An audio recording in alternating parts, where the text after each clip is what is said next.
ditemani pagi, tak ada yang tak mungkin, ku pasti bisa.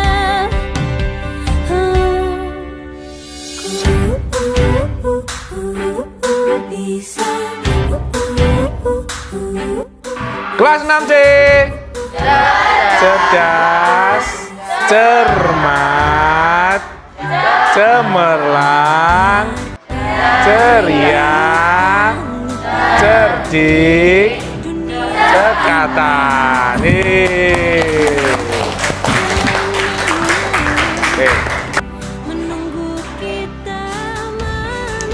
Anak-anak, hari ini kalian tulis harapan di kelas 6C ini seperti apa? Di kertas yang sudah Pak Buku bagikan tadi ya.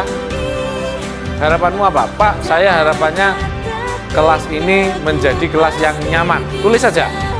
Disiplin. Siap anak-anak? Siap. Silakan ditulis.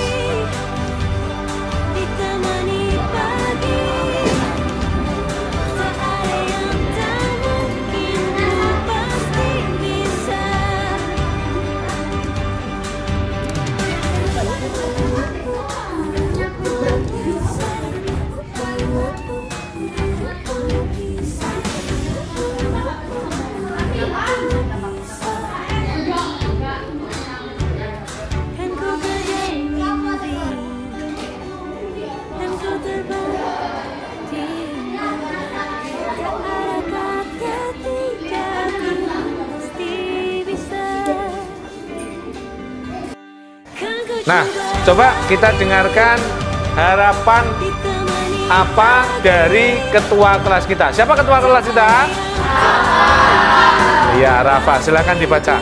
Yang keras. Harapan saya di kelas 6C ini adalah siswa-siswi 6C semoga dapat lebih tekun, baik, dan rajin dalam belajar. Iya, tepuk tangan dong. Kalian sudah menulis harapan di kelas 6C? Sekarang silahkan ditempel di kertas atau papan yang sudah Pak Buku sediakan. Ku pasti bisa.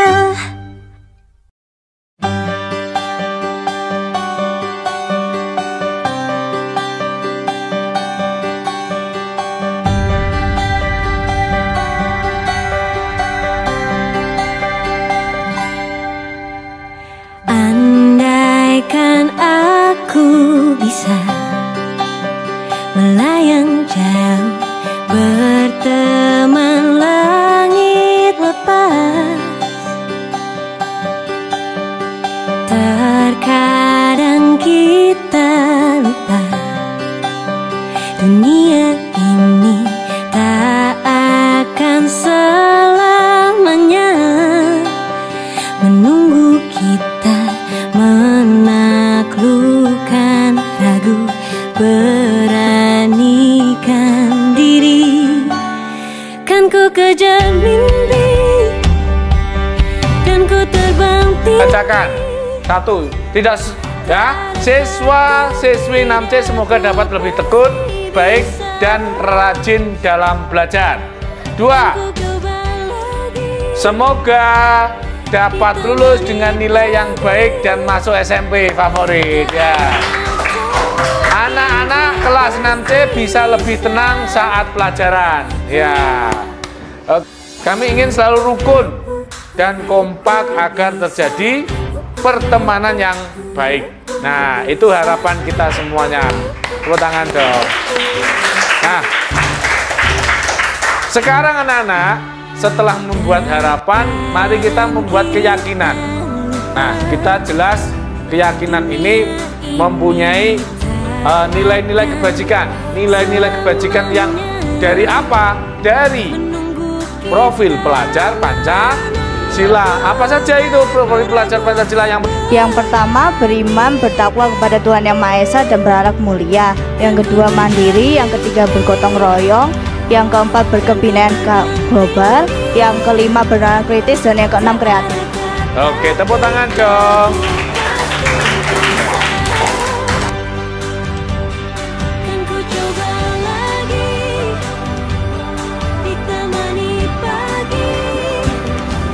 Oke anak-anak, saatnya sekarang kita membuat sebuah keyakinan kelas dari nilai-nilai profil pelajar Pancasila. Yang pertama, beriman bertakwa kepada Tuhan Yang Maha Esa dan berakhlak mulia. Yang kedua, kreatif. Yang ketiga, kebinekaan global. Yang keempat, bernalar kritis. Yang kelima, bergotong royong. Dan yang terakhir adalah mandiri. Nah, saya pengen tahu nih, satu anak membacakan nilainya. Coba siapa yang mau membacakan? Oke, Panjang. Lakukan piket kelas dengan tertib. Nah, kenapa kamu memilih nilai melakukan piket kelas dengan tertib? Supaya kelasnya menjadi bersih. Supaya kelasnya menjadi bersih. Selain itu? Terjalin kerukunan antara teman.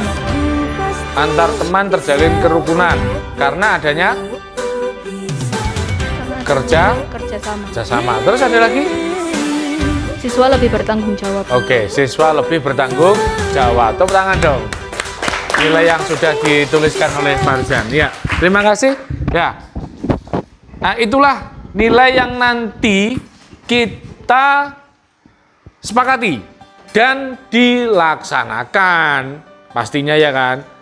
Lah, berarti apakah Farzan saja yang melaksanakan piket? Tidak, tetapi semuanya melaksanakan piket. Nah, mari kita tempel di papan keyakinan kelas. Ya.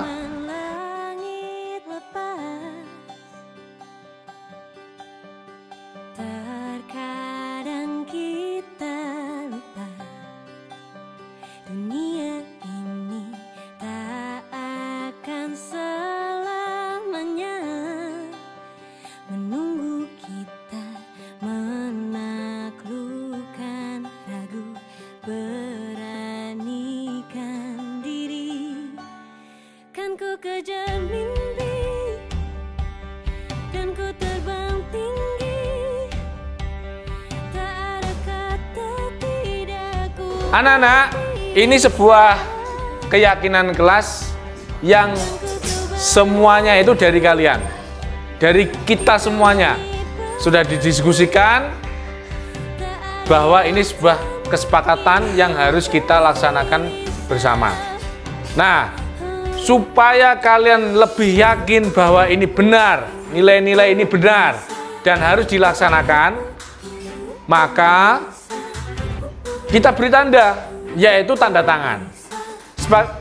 Setuju anak-anak untuk menandatangani? Setuju. Oke. Tanda tangan yang pertama Pak Pugu. Oke.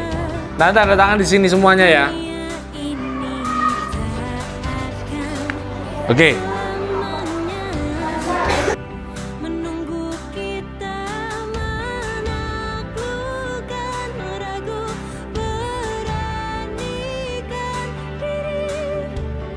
Kan ku kejar mimpi dan ku terbang tinggi, tak ada kata tidak, ku pasti bisa. Kan ku coba lagi ditemani pagi, tak ada yang tak mungkin, ku pasti bisa.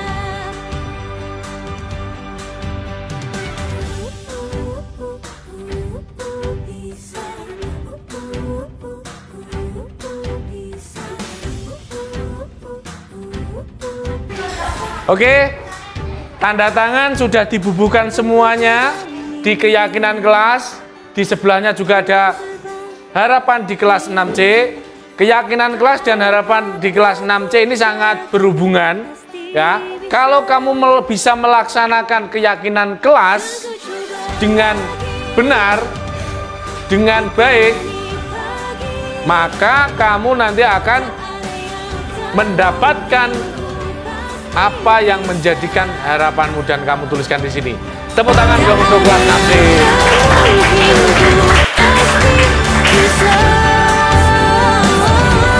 Tak ada yang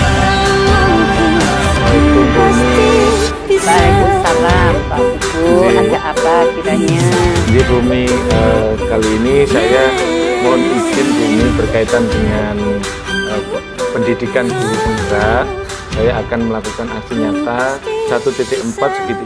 Terima kasih Pak Buku. Monggo untuk pengimbasan guru penggerak, insya Allah saya berikan kesempatan untuk Pak Buku dalam rangka pengimbasan materi-materi yang sudah didapat di pendidikan guru penggerak, yang mana tujuannya sangat bagus sekali, yaitu menularkan ilmunya kepada guru-guru yang ada di sekolah kami, apalagi nanti dampaknya kan ke anak-anak, sehingga anak-anak lebih semangat untuk belajar. Monggo saya fasilitasi waktu yang sekiranya bisa diambil. Harapan saya mudah-mudahan ilmu yang diperoleh Pak Buku disampaikan ke teman-teman, Bapak Ibu bisa mengikuti langkah-langkah Pak Buku sehingga pembelajaran di kelas nanti akan lebih bagus. Kemudian 1.4 CGP nanti mengimbaskan kepada teman-teman. Teman-teman langsung saya ajak untuk praktek. Monggo kegiatan Pak Buku segera dituntaskan, karena itu juga satu ilmu yang sangat baik untuk guru-guru kita, sehingga guru sebagai pembimbing, sebagai guru kelas juga mereka mempunyai kewajiban untuk membimbing siswa-siswa yang bermasalah. Kalau ada ilmu baru, ini kan fresh kembali, sehingga mereka akan tahu sedikit pun siswa kenapa mereka nggak aktif mengikuti pelajaran, mungkin ada sesuatu. Nah, ada sesuatunya, itulah masalah yang dihadapi oleh anak. Guru akan tanggap. Monggo, saya setuju sekali dengan langkah-langkah yang diambil oleh Pak Buku, di mana saya amati sangat baik sekali untuk perkembangan dan kemajuan guru-guru di SDN Kauman 1. Dua, Pak Buku minta waktu. Buku akan memberikan ilmunya kepada panjenengan semua. Ilmu nanti harus bisa diterapkan. Nanti insya Allah kita semua mendukung, karena ini harus disampaikan ke Bapak dan Ibu guru. Itulah guru penggerak itu seperti itu. Ketika sudah dapat ilmu, selesai ilmunya, maka disampaikan kepada Bapak dan Ibu guru supaya semuanya bisa menggunakan ilmu yang baru. Bismillahirrahmanirrahim. Assalamualaikum warahmatullahi wabarakatuh. A'udzubillahiminasyaitonirrajim. Bismillahirrahmanirrahim. Yang terhormat Ibu Umi Kulsum, yang dimana diwakili oleh Bapak Wahyu SPD, yang terhormat Bapak Ibu guru dan karyawan SDN Kauman 1, puji syukur alhamdulillah di siang hari ini kita masih diberi kesempatan oleh Allah SWT, yang mana kita masih bisa berkumpul dalam tujuan untuk mencari ilmu, belajar sepanjang hayat seperti itu. Insya Allah tujuan kita satu, yaitu mencari ilmu, yang kedua adalah berkolaborasi. Insya Allah ini menjadi catatan amal ibadah panjenengan, dan insya Allah ini akan berdampak pada anak didik kita. Amin amin ya rabbal alamin. Berikutnya yaitu, nah ini kita mau masuk ke dalam sub materinya.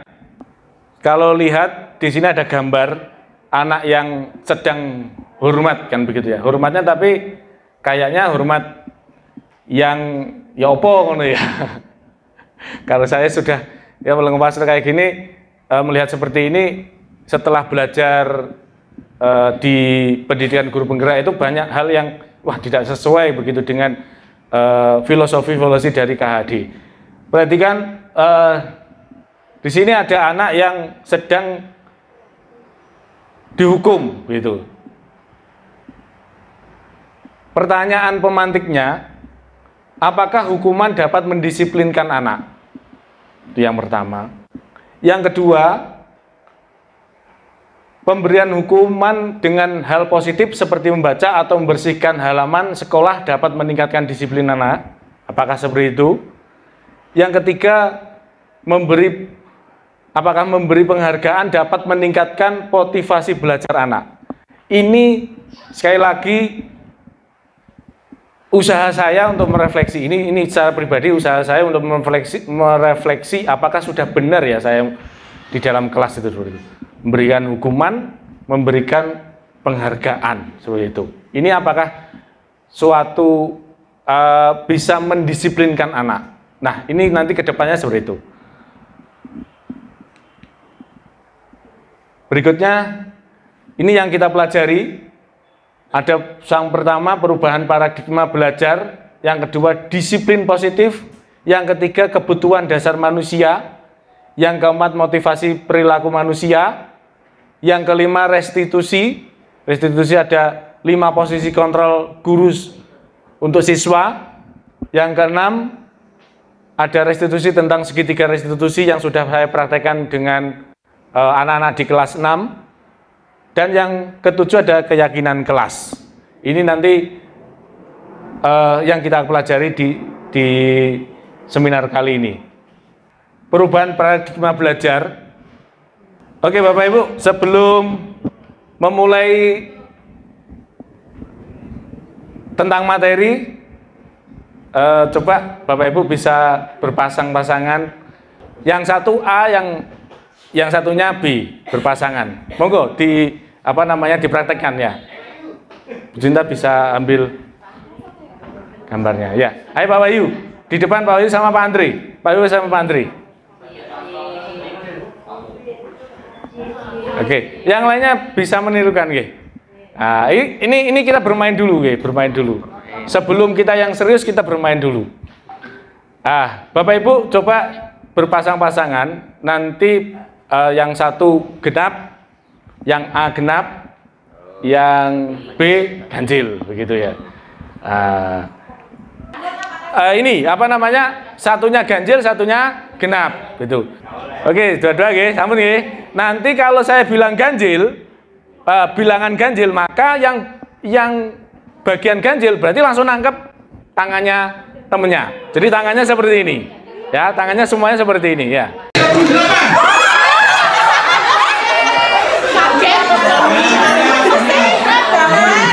Oke, ulangi. Yang puluhan aja. Ya. Banyakan. 38.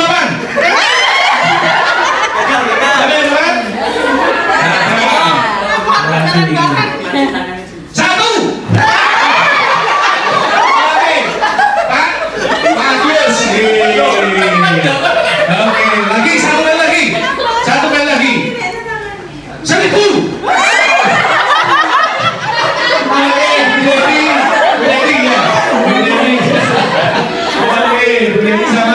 Pak Naja, ya tepuk tangan dong.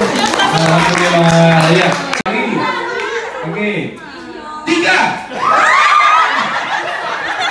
Siapa? Oke, Beli, Andre nanti bisa. Oke, lagi naik ya, bilangannya naik ya. Puluhan. 24.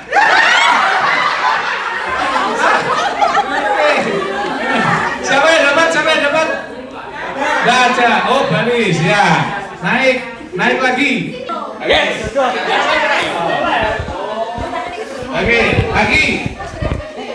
8.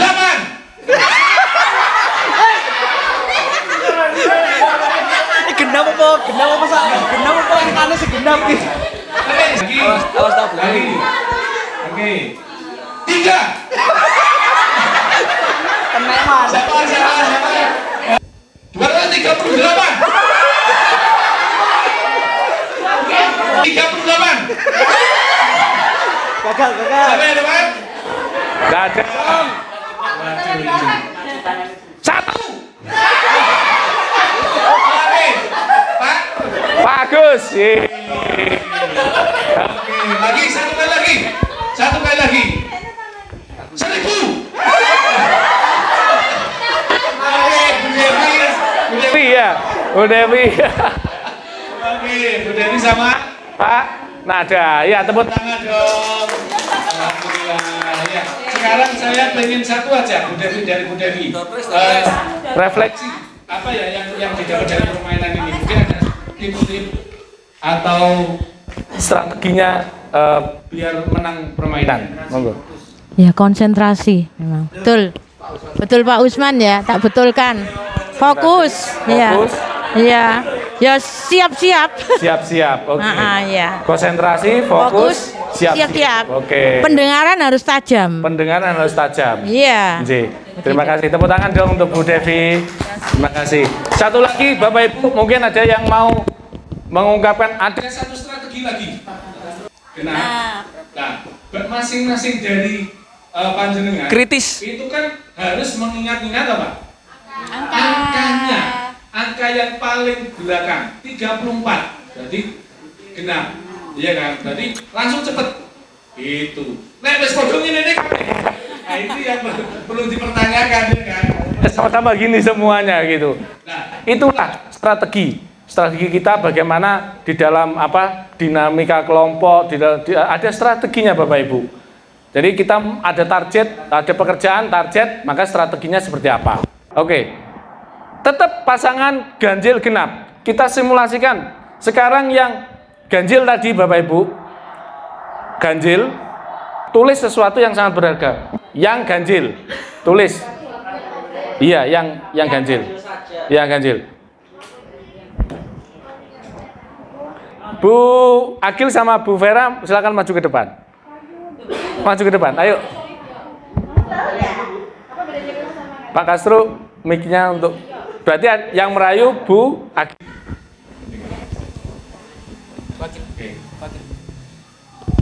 Bu Agil, Bu Lia mencoba dengan sekuat tenaga dengan berbagai cara untuk meminta kepada Bu Vera untuk memberikan benda tersebut dengan cara membujuk, mengancam, ya kan? Mengancam apa saja agar membuka kepalan tangannya. Jadi biar kepala bisa terbuka. Silakan. Monggo. Ayo. Sepertinya saya butuh sesuatu yang ada di genggamanmu. Bolehkah saya lihat? Ayolah, ayo. Ayo terus. Ayo Belia. Saya janji tidak akan bisa membujuk, bisa mengancam, bisa menghardik, bisa merayu, menyuap. Bisa menyuap. Oh, menyuap. Bisa menyuap. Silakan. Pokoknya ya apa caranya bisa terbuka. Ambil. Ini saya tadi mulai dulu karena ayo Belia. Serahkan genggaman yang ada di tanganmu. Bu. Ayo Belia. Nek, sudah. Saya butuh itu. Serahkan kepada saya. Saya berjanji tidak akan memberitahu kepada orang-orang. Atau tidak, saya akan mengancammu dengan ayo Belia, cepat kasihkan kepada saya.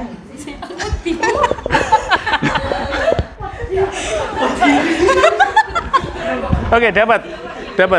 Bu, dibaca. Dapat. Oke. Bim salah, Bim jadi apa? Prak. Ayo apa?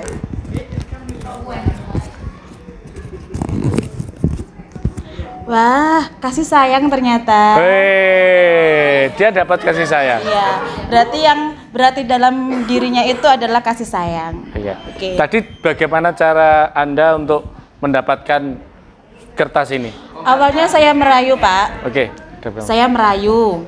Kemudian tidak diberikan, akhirnya saya mengancam.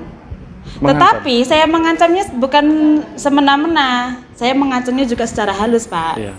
Sampai menjanjikan sesuatu nggak? Tidak, sepertinya Belia takut sama saya. Makanya segera diberikan. Udah, itu aja. Itu aja ya. Iya. Berarti diberikan ganjarannya. Iya. Karena Belia takut. Iya, takut. Tepuk tangan dong Belia sama Bu Agil ya. Oke. Dalam kegiatan ini sesungguhnya siapa yang memegang kendali atau kontrol untuk membuka atau menutup kepalan tangan? Siapa yang memegang kendali? Bu Vera. Katanya Bu Devi, Bu Vera. Bu Vera, alasannya kenapa, Bu? Kok saya? Dia merayu dan mengancam sedemikian rupa sehingga Bu Lia menjadi jijik dan terpaksa diberikan karena ketakutan tadi. Iya. Pendapatnya Bu Devi, Bu Vera, yang mengancam. Nah, sekarang mungkin ada yang pendapatnya Bu Lia begitu. Kenapa, Miss?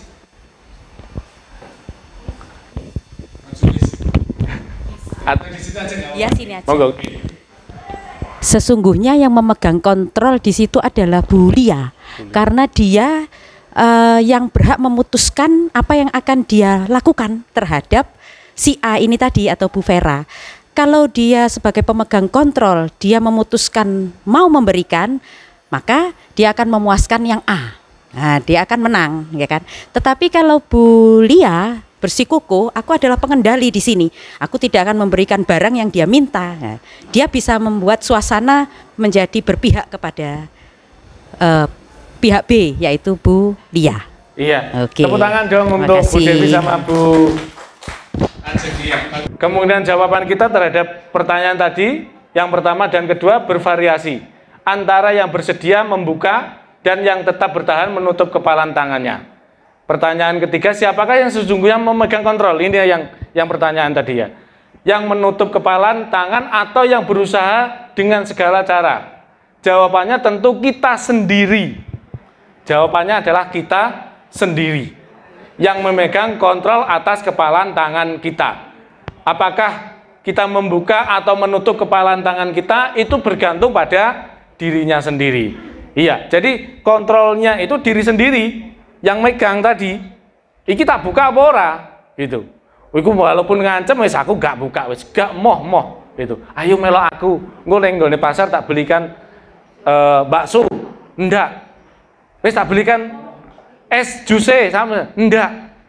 Nah, itu kan berarti dia apa namanya? Yang memberikan kontrol dia mau atau enggak ya si yang diajak tadi begitu. Nah, jadi itu nilai kontrolnya. Nah, perubahan paradigma teori kontrol atau teori pilihan ada 4, yaitu ilustrasi guru mengontrol murid.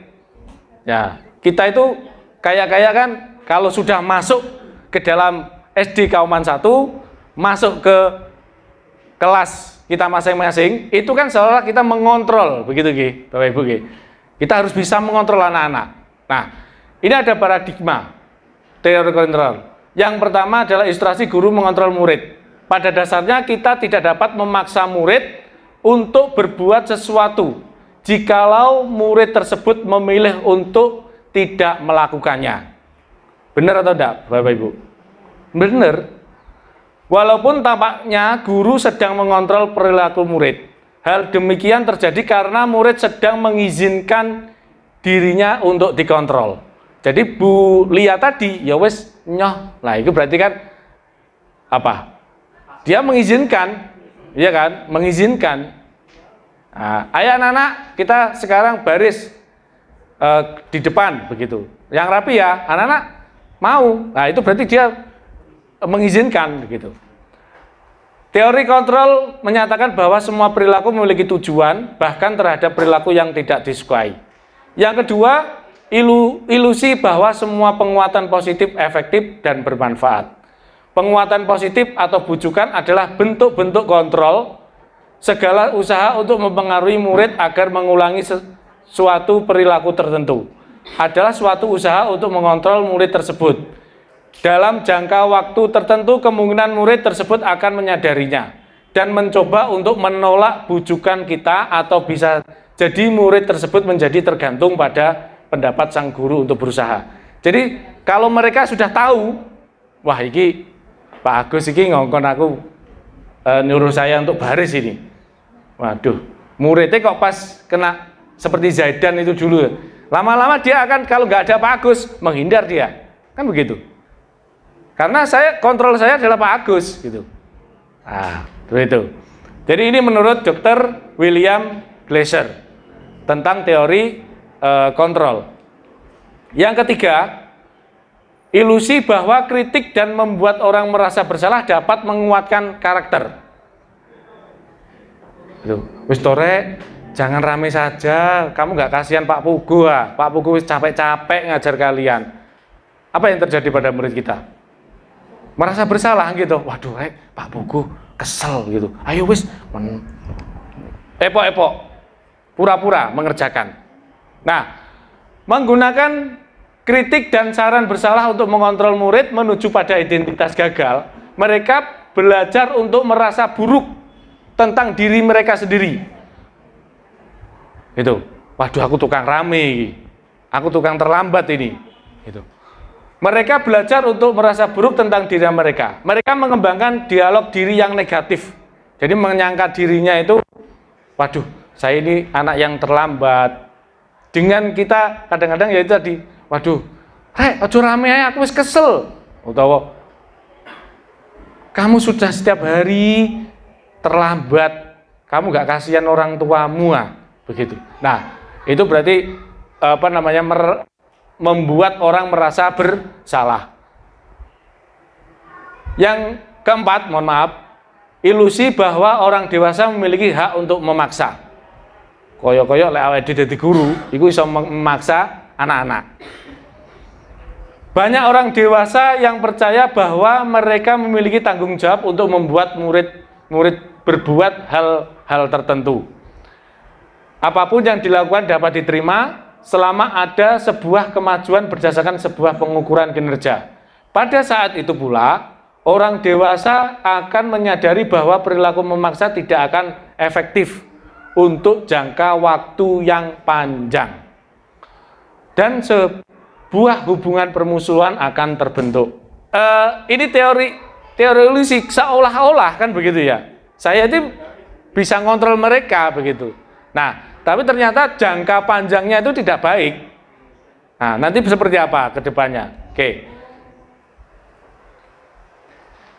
Bagaimana seseorang bisa berubah dari paradigma stimulus respon kepada pendekatan teori kontrol?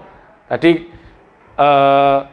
dikatakan oleh Dr. William Glasser, sekarang kita hubungkan dengan Stephen R. Covey. Nah, bila kita ingin membuat kemajuan perlahan, sedikit ubahlah sikap atau perilaku Anda. Namun bila kita ingin memperbaiki cara utama kita, maka kita perlu mengubah kerangka acuan kita. Ubahlah bagaimana Anda melihat dunia, bagaimana Anda berpikir tentang manusia, ubahlah paradigma Anda, skema pemahaman dan penjelasan aspek-aspek tertentu tentang realitas. Artinya di sini sebelum kita memberikan kontrol kepada orang lain, kita harus mempunyai paradigma, mempunyai mindset ya, bahwa perilaku kita itu harus memberikan contoh sebagai contoh kepada murid kita. Seperti itu. Dari kita sendiri. Dari kita diri sendiri, insya Allah nanti murid kita akan mencontohkan seperti itu. Nah, ini. Nah, sekarang makna disiplin. Disiplin itu, yang pertama berasal dari bahasa Latin disiplin yang artinya belajar. Makna asal dari kata ini berkonotasi dengan disiplin dari murid Socrates dan Plato. Disiplin diri membuat orang menggali potensinya menuju sebuah tujuan apa yang dihargai. Namun dalam budaya kita, makna kata disiplin telah berubah menjadi sesuatu yang dilakukan seseorang pada orang lain untuk mendapatkan kepatuhan. Kecenderungan umum adalah menghubungkan kata disiplin dengan ketidaknyamanan, bukan dengan apa yang kita hargai atau pencapaian suatu tujuan mulia. Jadi disiplin kalau budaya kita itu untuk patuh kan begitu ya. Patuh dengan peraturan. Ya kan? Ada peraturan sekolah, ada peraturan kelas, begitu. Itu kalau kita sudah mematuhi peraturan, berarti kita bisa dikatakan disiplin, wes, nah, gitu aja ya. Disiplin aku wes, gitu. Nah, sekarang Bapak kita, disiplin itu apa?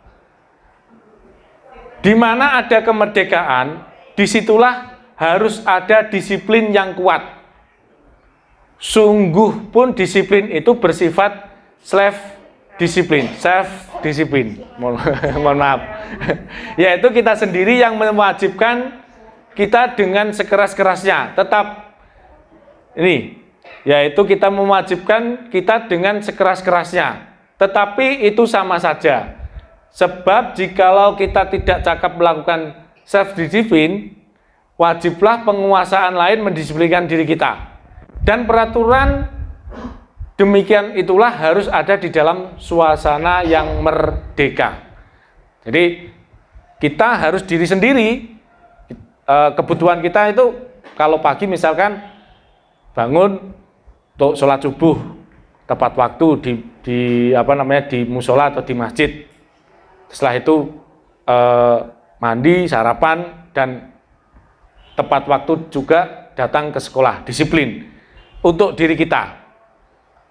Harus motivasi itu harus dari diri kita. Tetapi kalau suasana itu tidak terjadi, maka harus suasana yang mendisiplinkan tadi. Suasana yang mendisiplinkan. Itu harus ada peraturan, kan begitu. Supaya merdeka. Merdeka itu tidak bebas, kan gitu. Nah, ini merdeka itu tidak bebas. Itu. Sebagai pendidik, tujuan kita adalah menciptakan anak-anak yang memiliki disiplin. Disiplin diri sehingga mereka bisa berperilaku dengan mengacu pada nilai-nilai kebajikan universal dan memiliki motivasi intrinsik bukan ekstrinsik. Jadi kita itu harus menumbuhkan motivasi intrinsik dari nilai-nilai kebajikan universal yang umum. Nilai-nilainya seperti apa? Yaitu nilai yang ada di profil pelajar Pancasila. Ada 6 kan? Nah ini, beriman, bertakwa kepada Tuhan Yang Maha Esa, dan berakhlak mulia.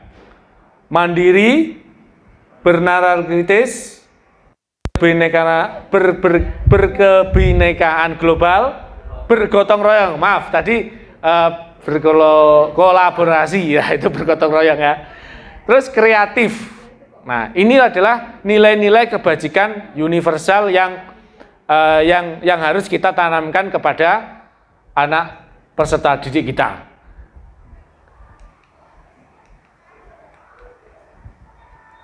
Nilai-nilai kebajikan universal yang adalah sifat-sifat positif manusia yang merupakan tujuan mulia yang ingin dicapai setiap individu. Nilai-nilai tersebut bersifat universal dan lintas bahasa, suku, bangsa, agama maupun latar belakang. Dengan mengaitkan nilai-nilai kebajikan yang diyakini seseorang, maka motivasi intrinsik akan terbangun sehingga menggerakkan motivasi dari dalam untuk dapat mencapai tujuan mulia yang diinginkan. Nilai-nilai kebajikan yang ingin dicapai oleh setiap anak Indonesia kita kenal dengan profil pelajar Pancasila, seperti itu. Tadi sudah kita bahas ini profil pelajar Pancasila. Dan khususnya pada kelas yang sekarang mengampu kurikulum merdeka, ya kelas 1 dan kelas 4, ini menjadikan proyeknya ya, seperti itu. Nah, ini ada nilai-nilai kebajikan universal yang sudah disepakati oleh beberapa lembaga yang terkenal. Ada IBO, nilai kebajikannya yaitu sikap murid itu harus toleransi, rasa hormat, integritas, mandiri, menghargai, antusias, empati, keingintahunan, kreativitas, kerjasama, percaya diri, dan komitmen. Terus ada 9 pilar karakter cinta tuh. Yang pertama, nilai kebajikannya adalah cinta Tuhan dan segenap ciptaannya. Terus kemandirian dan tanggung jawab. Yang ketiga, kejujuran. Yang keempat, hormat santun. Ya, sampai toleransi itu. Terus the 7 essential virtues. Ada empati, suara hati, kontrol diri, rasa hormat, kebaikan, toleransi dan keadilan. Ini adalah nilai-nilai kebajikan yang ada di lembaga-lembaga atau yang sudah besar begitu. Nah, sekarang ada 5 kebutuhan manusia. Ini ada kasus yang kadang-kadang terjadi di dalam kelas. Ibu Ambar, guru wali kelas 2A sinten? Bulia. Bukan di Bulia ya ini ya. Di SD Pelita Hati sedang bingung menghadapi ulah salah satu murid di kelasnya, yaitu Doni. Beberapa anak di kelas 2A telah datang padanya dan mengeluh Doni yang sering meminta bekal makan siang mereka dengan paksa. Jadi Doni itu mungkin dengan alasan apa ya, nanti kebutuhannya apa, itu sering mengambil makanan. Apa yang Anda lakukan dengan situasi itu? Menurut Anda kira-kira apa alasan Doni melakukannya? Nah, ini ada 5 kebutuhan dasar manusia. Yang pertama, untuk bertahan hidup. Untuk bertahan hidup. Terus yang kedua, ada kasih sayang yang dituliskan oleh Bu Vera tadi. Saya butuh kasih sayang dan rasa diterima. Yang ketiga, kebebasan. Yang keempat, kesenangan, dan yang kelima adalah penguasaan. Itu yang terakhir. Nah, dengan masalah ini yang terjadi ini pada Doni, kita sebagai guru dimohon untuk mengetahui apa sih kebutuhannya.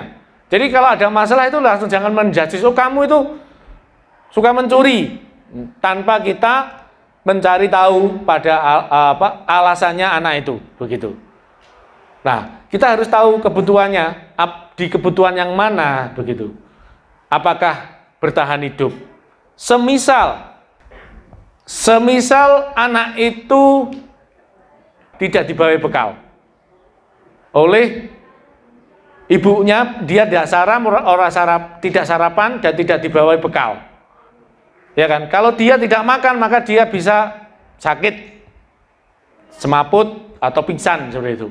Nah, maka kebutuhan anak tersebut adalah kebutuhan bertahan hidup. Terus, semisal jawaban Doni, alasannya mengambil bekal temannya karena dia merasa senang temannya jadi memperhatikan dia. Jadi, ambil sana, ambil sini. Fir, ambil makananmu, tiba-tiba diambil aja. Terus besoknya punyanya Tika, punyanya siapa gitu, diambil gitu. Karena dia butuh perhatian. Ya kan? Butuh perhatian, maka dia kebutuhannya adalah kasih sayang dan harus diterima begitu.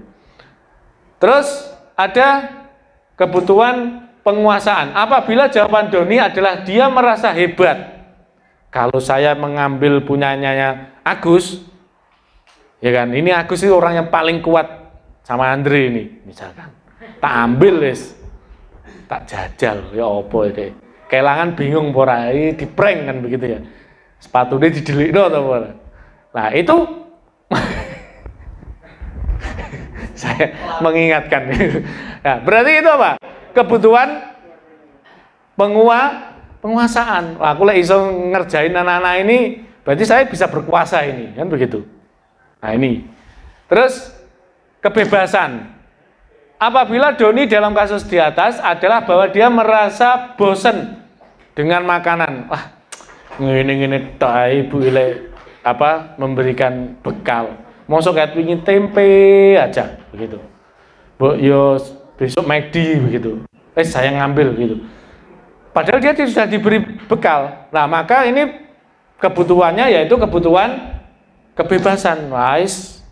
Doni menjawab bahwa ia melakukan karena iseng. Wah, ini delik no sandali, dilolo sepatu nih gitu ya, iseng gitu, sama teman-temannya. Nah, ini berarti kebutuhannya adalah kebutuhan kesenangan. Nah, Bapak Ibu, maka kita harus tahu kalau ada masalah pada siswa itu kebutuhannya apa sih anak-anak itu, ya kan? Bagaimana nanti kita menanganinya gitu? Oh, ternyata dia hanya karena dia tidak diberi bekal, nggak sarapan, nggak beri bekal. Yo gurunya berarti ngebosi, nukono gitu. Wis lek ojo, jangan ngambil lagi ya. Kita nggak boleh ngomong mencuri ya, nggak boleh ngomong mencuri, nggak boleh itu. Wis nanti tak belikan, wis ya gitu. Jadi kita atas kebutuhan siswanya itu, ya kan, maka kita bisa memberikan solusi. Harapannya seperti itu. Nah. Lanjut. Nah, motivasi perilaku manusia. Bagaimana menurut Anda? Pernahkah Anda melakukan sesuatu untuk mendapatkan senyuman dari orang lain? Waduh, dicuekin. Saya pernah, Pak. Dicuekin tahu Pak Agus? Sering. Apa yang jenengan lakukan Pak Agus? Supaya Anda mendapatkan senyuman dari seseorang itu. Digodain ya. Oke. Ya. Digodain supaya nanti Pak Agus ini mendapatkan perhatian ya kan? Mungkin itu kalau Pak Agus digodain ya kan? Mungkin ada yang lain? Menyapanya. Bu Devi.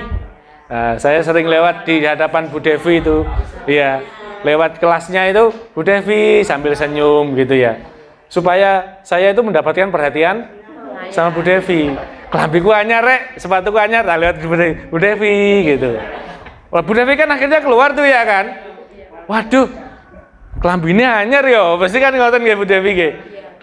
Bajunya baru ya, sepatunya juga ini. Nah, dapatkan perhatian.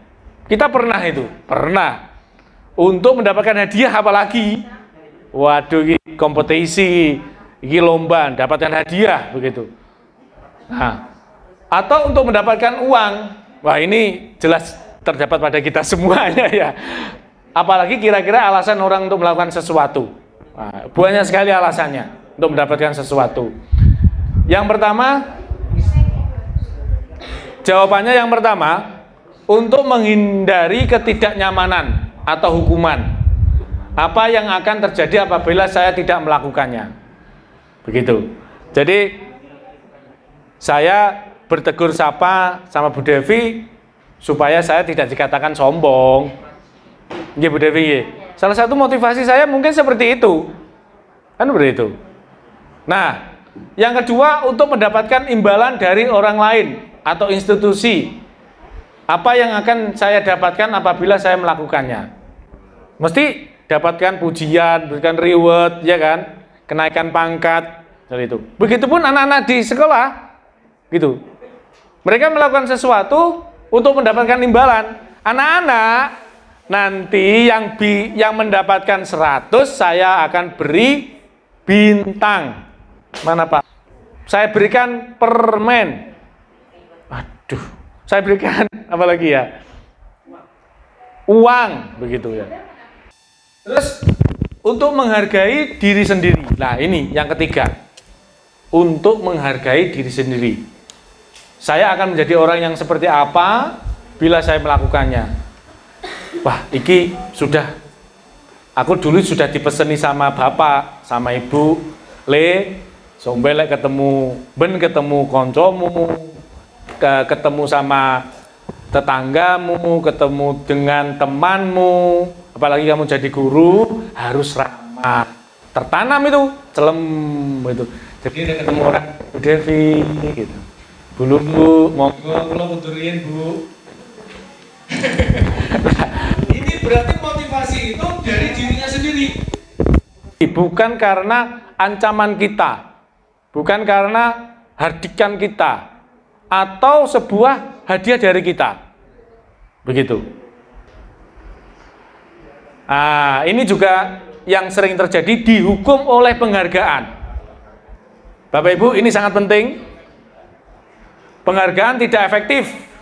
Ini sebenarnya ada 6, tapi saya ambil 3 yang sering terjadi di kelas kita. Yang pertama, suatu penghargaan adalah suatu benda atau peristiwa yang diinginkan, yang dibuat dengan persyarat. Hanya jika Anda melakukan hal ini, maka Anda akan mendapatkan penghargaan yang diinginkan. Jika saya mengharapkan suatu penghargaan dan tidak mendapatkan, maka saya akan kecewa dan berkecil hati, serta kemungkinan lain kali saya tidak akan berusaha sekeras sebelumnya. Ini tidak efektif. Jadi kita memberikan penghargaan kepada anak-anak yang nilainya 10 nanti kumpul ya sama Pak Puguh ya. Dia pada waktu ulangan berikutnya dia tidak dapat 10, tapi dapat 5, dia kecewa. Wes, babah aku. Karena kita selalu seperti itu, oke. Yang kedua, penghargaan merusak hubungan. Ini. Wah, ini sering menyebut-nyebut. Pak Castro ini orangnya hebat ini ya. Anak-anak ini yang satunya anak pinter disebut sing kurang pas enggak disebut Lah, ini akan membuat yang namanya iri hati. Begitu. Terus penghargaan mematikan kreativitas. Ini juga begitu. Murid-murid diminta berpikir mengenai hadiah. Ayo. Atau penghargaan yang bisa mereka dapatkan bila berhasil menulis sebuah puisi misalkan. Anak-anak silakan menulis puisi, yang bisa menulis nanti akan mendapatkan hadiah. Yo berarti wis sering raiso utawa dia masih mencerna-cerna gitu ya. Waduh wis aku raiso wis babah ra entuk hadiah begitu. Akhirnya ya kreativitasnya terhenti. Itu. Nah, inilah yang kita harapkan. Motivasi itu dari diri sendiri. Oh iya rek cepet ya gitu ya. Oke, ngapunten. Ya. Terus kontrol yang mana nanti? Kontrol yang manajer, sebagai manajer, ya, sebagai manajer. Jadi sebagai manajer itu guru mencari, bukan mencari ya, guru mengajak siswanya mencari masalahnya itu apa? Dia terlambat karena apa? Iya kan? Kemudian memberikan solusi. Siswa itu diajak untuk mencari solusinya sendiri, bukan gurunya. Dia dengan bimbingan guru dia mencari solusinya. Itu sebagai manajer. Lah harapannya Bapak Ibu guru SDN Kauman nanti sebagai manajer di kelas. Kontrol sebagai manajer. Ya walaupun tidak bisa kita hindari ya 1, 2, 3, 4 ini. Pasti itu. Tapi kita kedepannya tadi sebagai kita berpihak pada murid ya, salah satunya seperti ini caranya. Nah ini ada identitas gagalnya sebagai penghukum, paling sebelah kiri sendiri ya. Jadi anak itu bisa mengulangi kesalahannya lagi, terus memberontak. Anak itu bisa memberontak karena sering kita hukum. Begitupun juga pembuat orang bersalah. Ya, murid merasa rendah hati tadi. Terus sebagai teman lemah. Kita biasanya ada, gak apa-apa wis, engko di sama Pak Wildan loh, sama Pak Puguh nanti kita cari kiri gitu. Nah, sebagai teman itu lemah, tidak mandiri, tergantung. Dia hidupnya itu tergantung. Terus pemantau menitik beratkan pada sanksi atau hadiah untuk dirinya, dan sebagai manajer itu mengevaluasi diri. Oh nggih, monggo. Nggih, ini Bumi dulu nggih Bapak Ibu ya. Setelah itu kita lanjutkan. Cek Bu. Yo.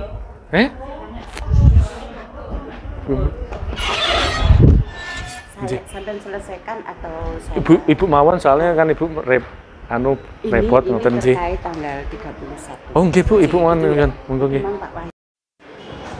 Terima kasih Bu Umi atas dukungan dan kesempatan kami untuk melaksanakan aksi nyata yang keempat ini. Semoga nanti ini menjadikan motivasi saya, menjadikan motivasi Bapak Ibu guru yang ada di ruangan ini bisa lebih berpihak kepada anak didik kita yang ada di kelas begitu.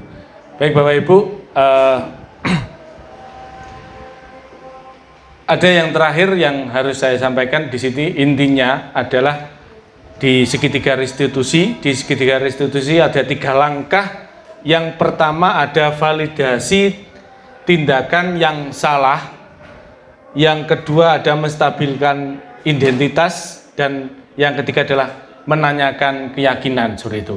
Nah, Bapak Ibu, ini cara kita untuk memecahkan masalah, cara kita untuk menangani masalah pada siswa begitu Bapak Ibu.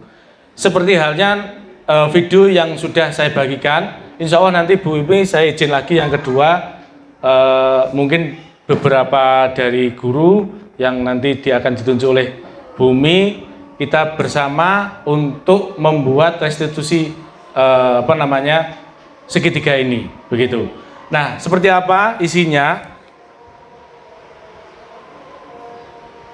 Ini pengertiannya, restitusi adalah proses menciptakan kondisi murid untuk memperbaiki kesalahan mereka sehingga mereka bisa kembali pada kelompok mereka dengan karakter yang lebih kuat seperti itu.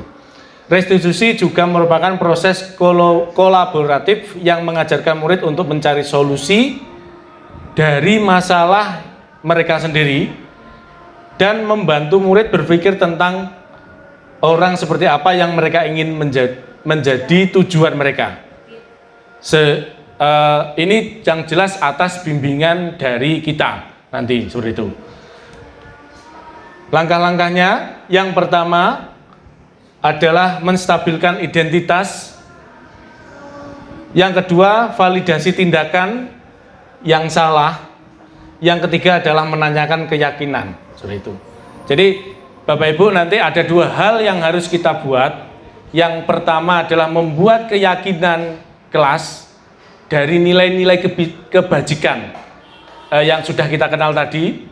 Ada nilai dari profil pelajar Pancasila, ada dari Ibu. Lah mungkin kita bisa ngadopsi itu, kesepakatan kelas, keyakinan kelas yang di kelas. Terus yang kedua adalah kita buat simulasi untuk restitusi itu. Yang untuk berikutnya, ini ada video, mungkin kita bisa lihat yang sudah saya praktekkan sama anak-anak, sama Iron dan Rama Raguan, bagaimana cara kita itu menangani masalah. Ini masalahnya adalah anak yang terlambat dan mencontek seperti itu. Tapi di dalam kelas panjenengan pasti banyak ya kan masalah-masalahnya. Nanti akan beda masalah dan beda penanganannya. Tetapi 3 langkah tadi, menstabilkan, mencari identitas, menstabilkan, dan mencari keyakinan kelasnya seperti apa, seperti itu. Next ini video nanti PR aja di rumah Bumi, dilihat. Nah, ini keyakinan kelas yang harus kita buat. Kalau dulu kan ada kesempatan kelas gitu, ada awalnya ada peraturan kelas, ada keyakinan kelas, dan sekarang menjadi kesepakatan kelas, maaf, yang kedua, yang sekarang menjadi keyakinan kelas. Keyakinan kelas ini memiliki nilai-nilai kebajikan yang universal tadi, yang disepakati secara tersirat dan tersurat, terlepas dari latar belakang suku, negara, bahasa maupun agama. Itu nilai kebajikan menekankan pada keyakinan seseorang akan lebih memotivasi seorang dari diri sendiri atau dari dalam atau apa tadi, motivasi intrinsik. Nah, keyakinan kelas ini nanti itu bukan guru yang membuat, tetapi kelas. Nah, ini mungkin kita praktekkan sedikit aja. Jadi kelas ini mau dibuat seperti apa? Misalkan kita punya masalah ini, peraturan. Biasanya kan peraturan, selalu kembalikan buku ke tempatnya. Keyakinan kelasnya apa, Bu? Tertib kah? Gotong royong? Disiplin? Tanggung jawab? Nah, ini. Terus ada dilarang mengganggu orang lain. Dilarang mengganggu orang lain. Tenggang rasa, toleransi, seperti itulah. Itu kata-kata yang harus kita buatkan di dalam kelas nanti. Dan ini dari peraturan-peraturan itu, anak-anak kita minta, kamu nilai kebajikannya itu apa? Ya sebelumnya kita kenalkan nilai kebajikan itu apa, contohnya apa-apa gitu. Nah, ini jawabannya, selalu kembalikan buku ke tempatnya itu adalah tanggung jawab. Jadi ini keyakinan kelasnya nanti poinnya tanggung jawab gitu. Terus yang kedua, dilarang mengganggu orang lain, itu menghormati orang lain. Nah, ini sampai gunakan masker, ini tentang kesehatan dan keselamatan gitu. Nah, ini contoh-contohnya, ada kelas 1, setiap anggota kelas perlu belajar. Ya. Terus ada kelas 5, selalu bersikap positif, senantiasa menjadi diri terbaik. Nah, ini contoh-contohnya. Berikutnya, next. Mari kita buat keyakinan kelas. Satu kali aja Bapak Ibu, mohon izin Bumi untuk mungkin kita praktekkan sebentar dari Bapak Ibu, menuliskan di kertas ini, lalu kita tempelkan di sini. Ini kita kesepakatan sekolah. Sambil menunggu adzan, kesepakatan keyakinan sekolah. Nah, wes. Sekolah di sini, di dalam forum ini apa ya kita dapat dari Bapak Ibu?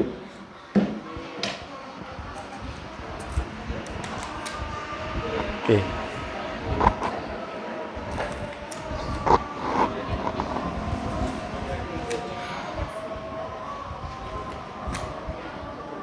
Terus apa nih?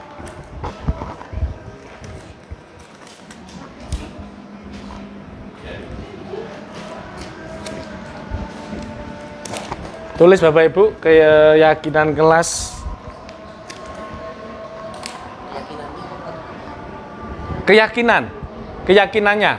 Kita peraturannya kan sudah ada dari sekolah lah. Kira-kira kalau terlambat, tidak boleh terlambat atau datang waktu tepat waktu, itu keyakinannya seperti apa?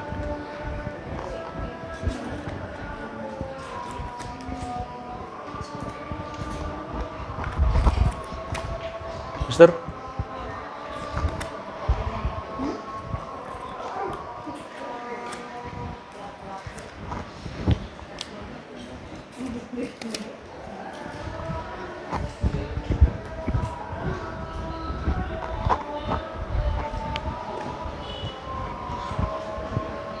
Tempel Lendi.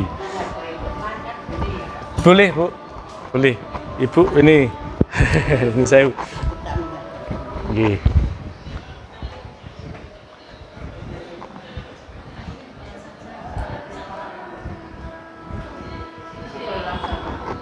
Di kelas boleh, Bu, nggih. Kita fokus ke kelas sudah, wis.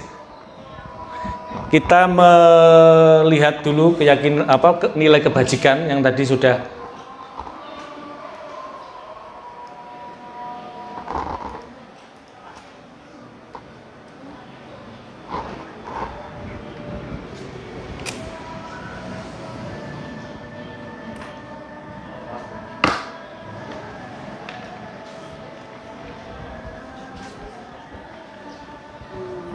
Berapa Anda Pak Wali?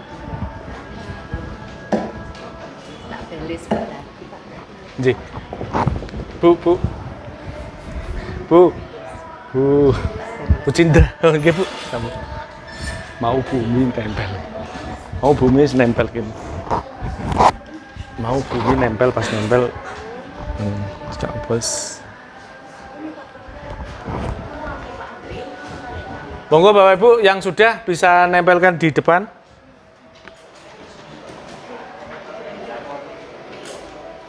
Mas betul.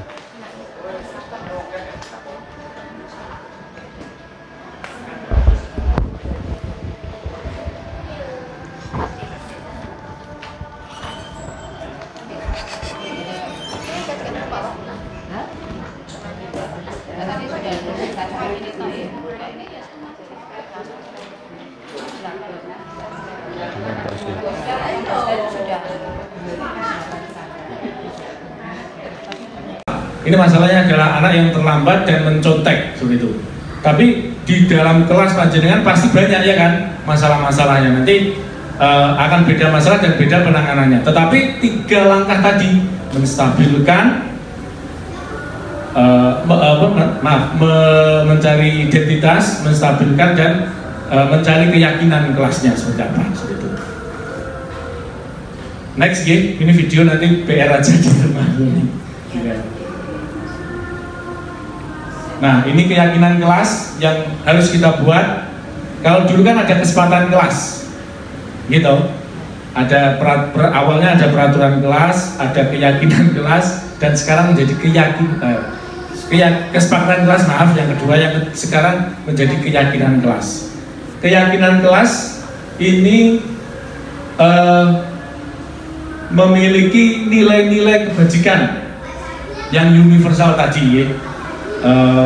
Yang disepakati secara tersirat dan tersurat, terlepas dari latar belakang suku, negara, bahasa maupun agama.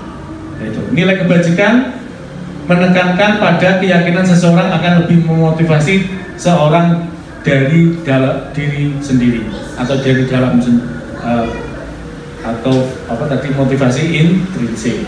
Nah, keyakinan kelas ini nanti itu bukan guru yang membuat, tetapi kelas. Nah, ini mungkin kita perhatikan sedikit aja. Jadi kelas ini mau dibuat seperti apa? Misalkan kita punya masalah ini, peraturan. Biasanya kan peraturan gitu, selalu kembalikan buku ke tempatnya. Keyakinan kelasnya apa, Bu? Tertib kah? Gotong royong? Disiplin, tanggung jawab. Nah, ini. Terus ada dilarang mengganggu orang lain. Dilarang mengganggu orang lain. Tenggang rasa, toleransi, seperti itu. Nah, itu kata-kata yang harus kita buatkan di dalam kelas nanti. Dan ini dari peraturan-peraturan itu, anak-anak kita minta, kamu nilai kebajikannya itu apa? Ya sebelumnya kita kenalkan nilai kebajikan itu apa, contohnya apa-apa gitu, ya. Nah, ini jawabannya, selalu kembalikan buku ke tempatnya itu adalah tanggung jawab. Jadi keyakinan kelasnya nanti poinnya tanggung jawab gitu. Terus yang kedua, dilarang mengganggu orang lain, itu menghormati orang lain. Nah, ini sampai gunakan masker, ini tentang kesehatan dan keselamatan gitu. Nah, ini contoh-contohnya. Ada kelas 1, setiap anggota kelas perlu belajar ya. Terus ada kelas 5, selalu bersikap positif, senantiasa menjadi diri terbaik. Nah, ini contoh-contohnya. Berikutnya, next. Mari kita buat keyakinan kelas. 1 kali aja Bapak Ibu, mohon izin Bumi untuk mungkin kita praktekkan sebentar dari Bapak Ibu. Menuliskan di kertas ini, lalu kita tempelkan di sini. Ini kita kesepakatan sekolah sambil menunggu adzan, kesepakatan keyakinan sekolah. Nah, sekolah di sini, di dalam forum ini apa ya kita dapat dari Bapak Ibu? Kira-kira kalau terlambat, tidak boleh terlambat atau datang waktu itu keyakinan sekolah.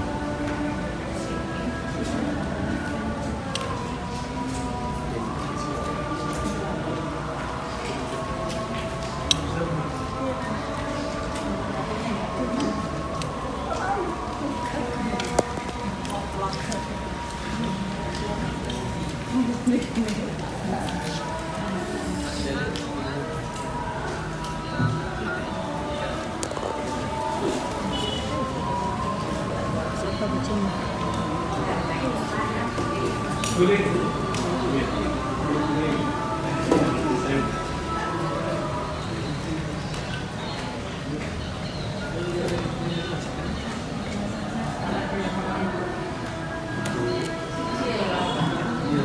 kelas boleh Bu ya. Kita fokus ke kelas saja, Riz. Kita melihat dulu nilai kebajikan yang tadi sudah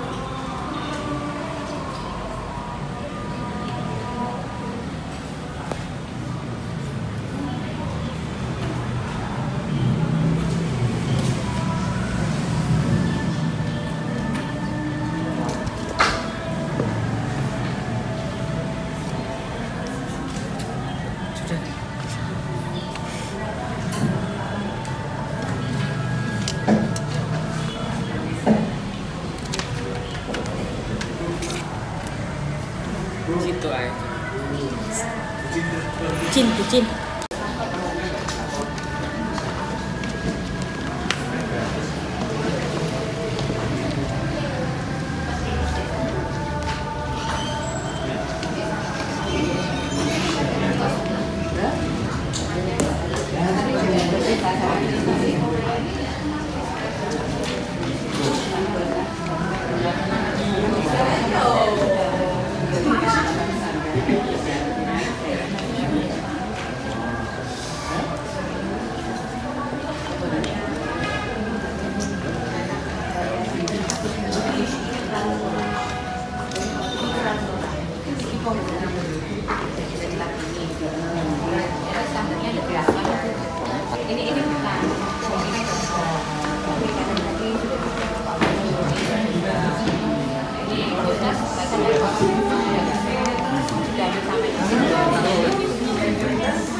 Tanggung jawab, sopan santun terhadap guru. Nah ini keyakinan disiplin, peduli terhadap lingkungan. Nah ini keyakinan kelas. Ini keyakinan atau dari nilai-nilai kebajikan anak, dari anak sendiri. Jadi nilai-nilai kebajikan ini didiskusikan oleh anak, kemudian ditempel. Dan ini sudah menjadi sebuah kesepakatan. Ini harus disepakati. Nah, nanti tugas ketika kita ada masalah, ya, semari di bawah. Nah, ketika ada masalah seperti ini, mana tadi? Nah ini, maka kita salah satunya yaitu untuk memvalidasi kesalahannya apa, keyakinannya mana yang dilanggar, kan begitu. Nah ini Bapak Ibu. Jadi itu Bapak Ibu. Inti dari semua materi tadi yang awal sampai akhir, bahwasanya bagaimana kita itu menyadarkan diri. Penghargaan itu harusnya dari diri kita sendiri, ya. Nah intinya penghargaan itu dari kita sendiri, unsur intrinsiknya tadi begitu. Jadi apapun yang diberikan oleh orang lain itu internal eksternal begitu, harus dari dalam kita sendiri begitu. Nah sehingga kita sebagai guru harus dapat menumbuhkan nilai-nilai tersebut, motivasi tersebut kepada siswa begitu. Baik Bapak Ibu, itu dari inti dari pembelajaran pembelajaran diseminasi hari ini, sore ini. Semoga ini menjadikan inspirasi panjenengan, memberikan khususnya pada saya. Sekali lagi dari materi awal sampai akhir ini bukanlah saya ini yang menjadi jago, enggak. Saya sekali lagi belum, hanya masih berapa persen gitu, 25% bisa melaksanakan, itu sudah bagus sekali Bapak Ibu. Karena semuanya ini adalah berpihak pada siswa, dan banyak yang kita lakukan itu ternyata salah begitu loh Ibu. Untuk jangka panjangnya yang kita pikirkan itu jangka panjang. Maka Pak Nadiem itu atau presiden kita itu mengatakan ada generasi emas. Nah, dimulai dari sekarang ini akan menumbuhkan generasi emas. Kalau anak-anak bisa kita buat apa seperti yang nilai kebajikan itu. Itu dari saya. Mohon maaf jika ada salah kata. Sekali lagi terima kasih kepada Bumi, kepada teman-teman yang sudah menyempatkan waktu untuk belajar bersama. Semoga ilmu yang kita bagikan ini bermanfaat bagi diri kita untuk menambah kompetensi kita, dan khususnya bagi anak didik kita, dan khususnya lagi bagi SDN Kauman 1. Amin amin ya rabbal alamin. Go Kauman, go Kauman, go. Kauman is the best. Yes, tepuk tangan. Terima kasih sekian dari saya. Mohon maaf jika ada salah kata. Wassalamualaikum warahmatullahi wabarakatuh.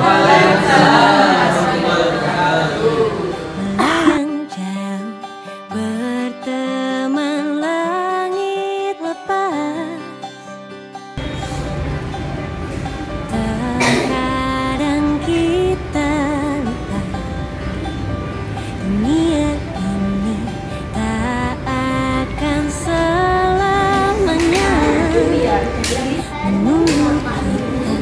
menaklukkan ragu, beranikan diri. Kan ku kejar mimpi, kan ku terbang tinggi. Keyakinan jelas, tapi yang menurut kalian masing-masing bisa. Contohnya ayo, contohnya berarti apa? Dan ku coba lagi ditemani pagi. Rajinlah sekolah, hebat. Ku pasti bisa menghargai dan membantu sesama teman.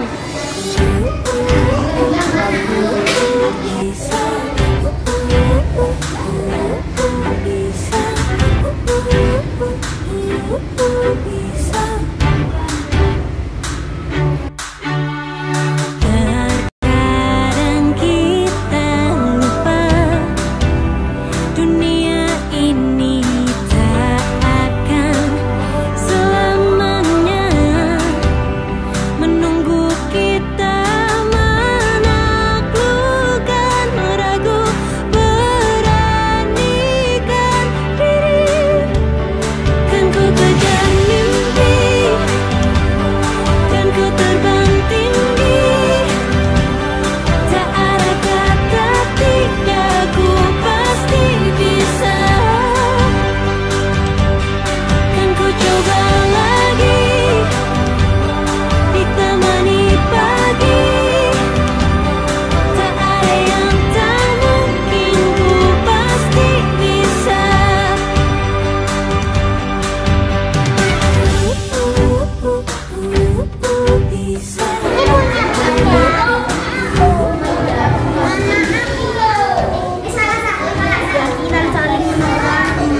Ya, dibaca. Aku sampai dapat keyakinanku, rajin belajar agar tercapai cita-citaku. Keyakinanku jujur, keyakinanku harus saling membantu. Ku patuh dan sopan terhadap guru. Keyakinanku rajin sholat. Anak-anak, kita sudah membuat keyakinan jelas kita masing-masing dan akhirnya terkumpul menjadi satu. Maka kalau sudah seperti ini kita harus menjalankannya. Maka mulai hari ini kita harus menaati dan menjalankan keyakinan jelas yang sudah kita tempel. Setuju? Setuju. Are you ready?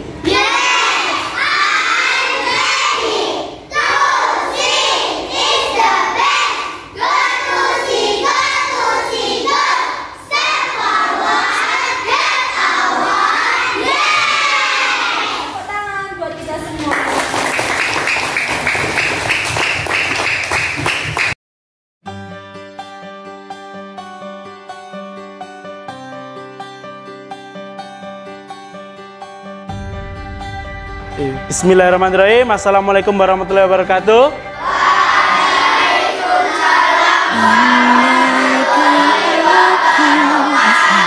Oke, selamat pagi. Oke, bagaimana kabarnya hari ini?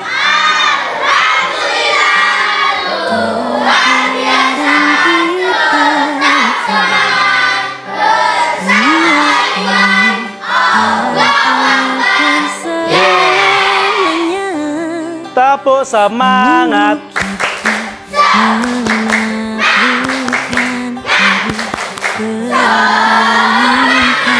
Oke, anak-anak, ya, hari ini kita akan belajar tentang nilai-nilai kebajikan. Nilai kebajikan adalah nilai-nilai yang dianggap baik dan diharapkan semua manusia bisa mencapai atau bisa menerapkan nilai-nilai tersebut dalam kehidupan sehari-hari. Nah, anak-anak, sekarang kita akan membuat nilai keyakinan kelas berdasarkan nilai kebajikan yang barusan Bapak jelaskan, yang nanti akan kita terapkan di kelas kita.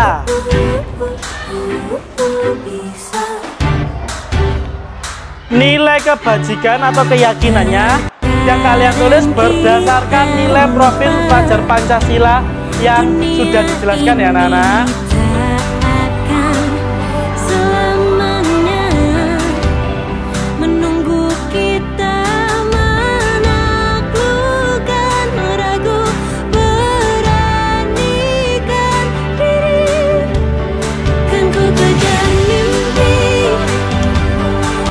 Selesai anak-anak?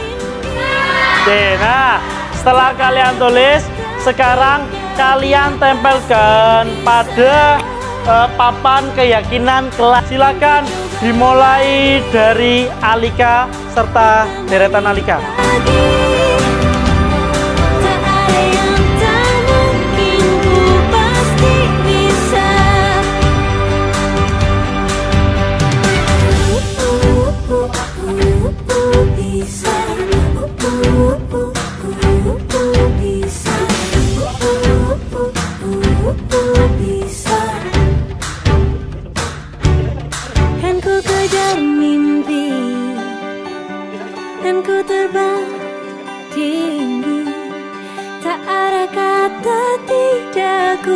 Nah, anak-anak, kalian telah menuliskan nilai keyakinan kelas di kelas 4C.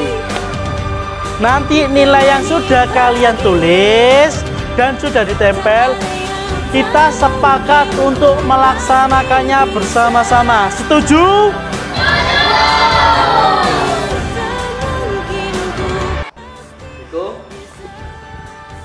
Hari ini tadi Pak Firman dapat laporan salah satu guru yang hari ini juga mengisi pembelajaran bersama aku. Mbak, apa yang aku lakukan sehingga Bu Ajeng tadi menyampaikan ada sesuatu dalam aku, ada kesalahan, atau aku melanggar, atau aku sedang bagaimana? Coba aku sampaikan. Betul Pak, saya memang ada masalah. Tadi saat pelajaran saya lupa membawa buku PS bahasa Inggris. Tadi malam saya itu sudah menyiapkan dan merapikan buku. Saya pikir saya itu sudah menaruh bukunya di dalam tas setelah saya membaca-baca. Ternyata tidak, yang saya masukkan hanya buku LKS-nya saja. Oke. Terima kasih, Biko sudah mengakui, sudah bercerita, padahal harapannya sudah terbawa, dikiranya sudah dimasukkan, ternyata belum dimasukkan. Oke, saya juga pernah kok. Memang yang namanya lupa itu manusiawi. Siapapun pernah pasti, entah orang tuamu, bahkan gurumu sendiri ataupun siapapun. Oke, saat itu lupa. Tapi apa masa itu lupa terus? Enggak. Nah, dari lupa yang satu kali itu kita berbenah. Nah, kira-kira apa sih, bagaimana ya kita melakukan seperti itu? Setelah kita terjadi lupa yang tadi itu, bagaimana kita menyikapi seperti itu, Bu? Harus memperbaiki diri. Caranya? Caranya dengan lebih banyak mengecek agar tidak lupa. Coba sih Afiku, bagaimana kalau sepulang sekolah itu? Sepulang sekolah, saya merapikan tas, habis itu ganti baju, bersih-bersih diri, setelah itu istirahat. Setelah istirahat, saya mengaji. Saat pulang ngaji, saya ada les, jadi saya membawa buku saya yang sekiranya perlu untuk dipelajari, lalu pulang kembali. Nah, di situ saya mesti kadang-kadang lupa untuk menaruh buku yang saya pelajari ke dalam tas sekolah lagi. Itu. Kira-kira biar tidak terjadi lagi, padahal Afiku masih ingat nggak kemarin itu di kelas kita sudah mempunyai keyakinan kelas? Masih ingat? Apa Ingat. sih keyakinan kelas kemarin sama teman-teman tadi kita bahas yang kemarin itu? Harus membawa buku sesuai jadwal. Nah, harus membawa buku sesuai jadwal. Nyatanya hari ini Afiku melanggar atau tidak sengaja terlupakan membawa buku tersebut. Besok-besok ataupun pembelajaran siapa saja, bagaimana sikap kita untuk agar tidak tertinggal buku yang harusnya kita bawa saat itu? Agar kita tidak tertinggal bukunya, harus dicek lagi. Habis itu juga harus ingat kalau memasukkan buku kembali ke dalam tas sekolah. Kapan Bu ngeceknya kira-kira? Malam hari atau sebelumnya. Nah, iya nggak apa-apa 2 kali. Kira-kira tak bawa nggak ya? Tak bawa nggak ya? Tak masukkan nggak ya? Boleh. Sambil dilihat jadwalnya. Oh saya ini, sekarang itu. Boleh dicek lagi ya? Ya. Nggak apa-apa. Asalkan besok-besok jangan lupa lagi.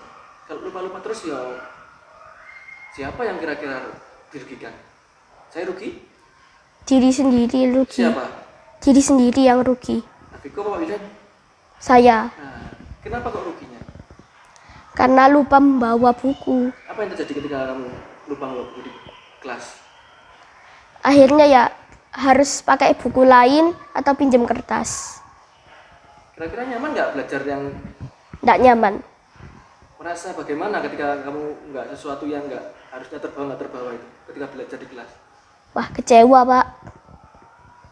Kecewa pas pakai buku yang lain, kayak merasa nggak nyaman. Nah, iya, mengane apapun itu semaksimal mungkin diusahakan, dibawalah, dicek kembali, oke? Oke. Nah, dari hal seperti itu, Afiku bisa merubahnya ke depannya? Bisa. Oke? Oke. Iya. Eman-eman di sendiri. Waktu belajarnya enak, lihat buku, Afiku nggak bawa, bingung cari sebelangan, cari pinjaman kiri kanan. Kalau temennya membolehkan, apalagi kalau temennya pas kebetulan nggak boleh pinjam, nah kan jadi rugi sendiri Afiku, ya? Iya. Oke, saat ini mungkin seperti itu. Afiku lebih baik lagi. Hari ini lupa, ya besok harus lebih dimaksimalkan kembali cara untuk mendisiplinkan diri.